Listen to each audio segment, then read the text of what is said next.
السلام علیکم جناب، کیا حال ہے؟ صحیح، کیا حال؟ ٹھیک ٹھاک، طبیعت سیٹے فٹ فاٹ مزے؟ اللہ دی مہربانی صحیح۔ آج شام کو کہہ جلدے پیوں اسی 7 تک دے جلدے پیوں سادے کرے؟ چلو ٹھیک ہے، باقی اے جرا اے ہولیا بڑھ شلیا میں چاہیں دے اے بڑھ میں دوں نا۔ ہاں اے بڑھ میں داڑیاں وجاں ٹھیک ہے، داڑھی تو بڑی ٹھیک ہے۔ تیری داڑھی بھی میری بھی۔ وعلیکم السلام، صحیح، کیا حال ہے؟ طبیعت سیٹے؟ تو ملک اٹھانا، آپ جل ملک اٹھاؤ۔ ملک صاحب کیا ہے؟ بولو اٹھو، اٹھ سو تک پتہ لگ سے نا۔ ہاں اٹھو، ماشاءاللہ، آ جاؤ۔ ہاں ملک چوکا باغ بچی ودی 4-5 ہزار پیٹی ودی، یعنی کہ 20 جڑ دا ودے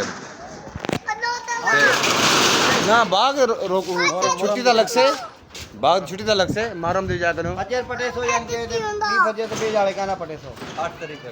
اچھا، یعنی کہ 8 تاریخ تک سڑک صاف ہو سے بھی اتنے صاف ہے، اون دے بعد والا 7 کا بعد صاف ہے، 7 کا بعد والا ہی بھی نا یہ صاف ہے۔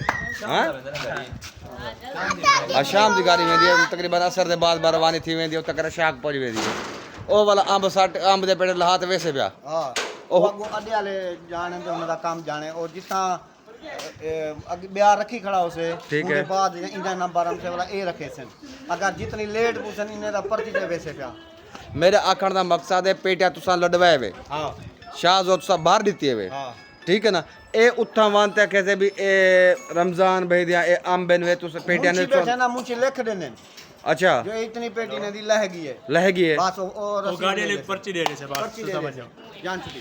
اچھا گاڑی پرچی دے اچھا ہن مثال دے طور تے 200 پیٹی ہے، مکس ہے، ویرائٹی ہے، 64 بھی ہے، ہر شاید یہ اپنی لاٹ لگی ہوئی ہے۔ لاٹ ہوندی ہے نا 21 دی 20 دی 50 دی 100 دی پیٹی دی۔ تساں تے شاہ زو تا مکس باہر دتے نا۔ پلے دار جڑے کھڑے نا اچھا او علیحدہ کرے سن، ٹھیک ہے۔ والا اوندا وکڑ دا کیویں ہوندے روٹین؟ کردا ہی میں بولی لگ سے جو ہے بولی تازی لگ دی ہے یا بے جڑے؟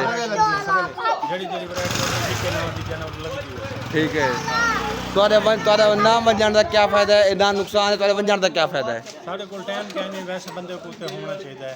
اچھا چلو ٹھیک، اپنی مرضی سے بیچ سکتے، ویسے تو بھائی تیرے کو مارا نہیں کم دی نہ بیچے بے جڑے ویچے تہاڈے غیر موجودگی کے بعد جتنی بولی لگی اوپر لے بیچ سکتے ہیں۔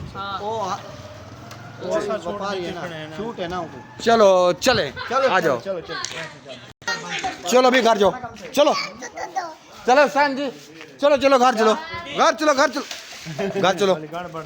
جو بیٹا جاؤ عباس علی گھر چلو، حسین علی گھر چلو جاؤ۔